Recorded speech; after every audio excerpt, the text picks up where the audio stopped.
doing high reps with lightweight better as we get older? Does it help with better longevity? Will it keep you healthier? So the other day I made a video saying this stuff is actually going to make you weaker and it's going to make you more vulnerable to injuries, especially when we're talking about guys who frequently do jiu-jitsu or other combat sports. Quite a few comments where people didn't like what I said.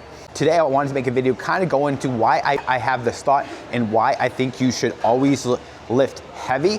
And now if you're a grappler and you're looking to improve your strength and conditioning, I have a one-on-one coach program where I take all the guesswork out of your strength work so you can just hit my workouts, do jiu-jitsu, get stronger, improve your gas tank, have less injuries, quicker recovery. If that's something you're into, I'll put the link to sign up right below.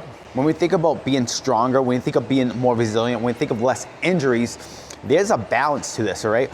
And sometimes what happens, we try to make our workouts so safe that they don't give us any stimulus. Like if you're doing say you're doing bicep curls and you can just curl fast forever.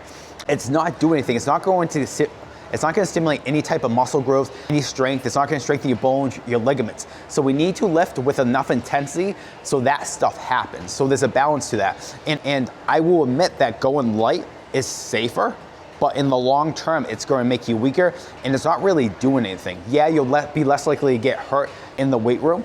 When we take away short-term risk, we're asking for long-term problems down the road.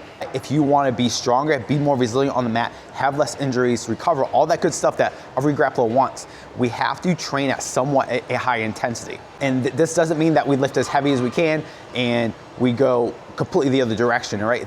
There's a balance. And oftentimes we call this load management, balancing the intensity so we can still recover, but still giving our body enough stress so it actually changes. Because if we don't stress, the body doesn't change. So a few things to help you guide this kind of process is you want to pick fundamental movement patterns that you can do pain-free, that they shouldn't really hurt your joints. Obviously, they'll be hard on your muscles, but they shouldn't really bother your joints. So when I call these fundamental movement patterns, we want some type of squat pattern. That could be a leg press pattern too if your knees are really short. A hip hinge pattern or like a hamstring pattern. So that's like your RDLs, your deadlifts, your hip thrusters, your back extensions. You can even throw leg curls in there. Then we want an upper body push. So that's all your press exercises. It could be a shoulder press. It could be a chest press. It's your push-ups. It's your dips. It's your bench press. And we want a pull pattern. So that includes both. Then we want a pull pattern. So that would be like your rows, there'll be your pull downs, there'll be your chin ups and pull downs. And the last one is we want some type of single leg pattern. If our knees are short, sometimes this is very hard to do, but anytime we can get on one leg, so step up, split squats, lunges, it's going to really make our legs a lot more resilient to injuries. So once we pick some exercises that we can do pain-free, we want to make sure we train heavy. Now you're not, when I say train heavy, that does not mean that we max out every week. But what it does mean is that we train somewhat intense. We should be training 1 to 5 reps shy of failure. So failure is the point where you can't do any more reps with given weight. So we should be in that range. So if we're doing a set and we finish and we could have done 10, 15 more reps, again, that's not doing anything.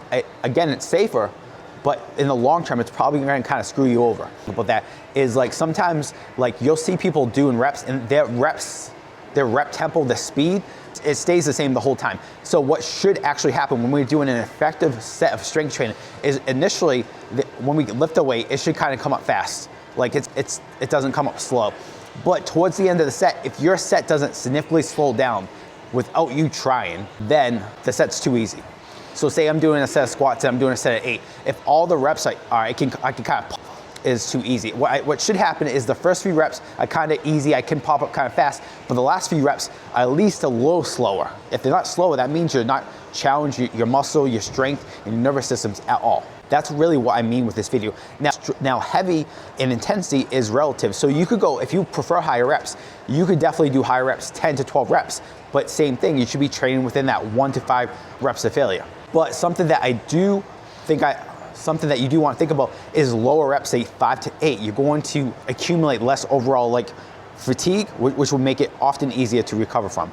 Plus high reps just suck to do. If you can build a robust body that can handle the forces that jiu-jitsu applies on it, it's going to be really easy for you to recover, for you to train frequently, for you to get better faster, for you to avoid all the major injuries that sometimes we blame it on jiu-jitsu, but it's usually just because when our bodies aren't physically prepared for such a sport. And then another thing with that, it's not just the sport itself, but because jiu-jitsu is so much fun, and it's not like we're getting punched in the face, people overdo it very easily. They're like, oh, I love jiu-jitsu, so I'm gonna train 2 days a week. I'm gonna train 2 times a day, 6 days a week, and then we wonder why we're beat up. And on top of that, we completely avoid like the fitness aspect of our body, such as strength training, cardio, eating healthy.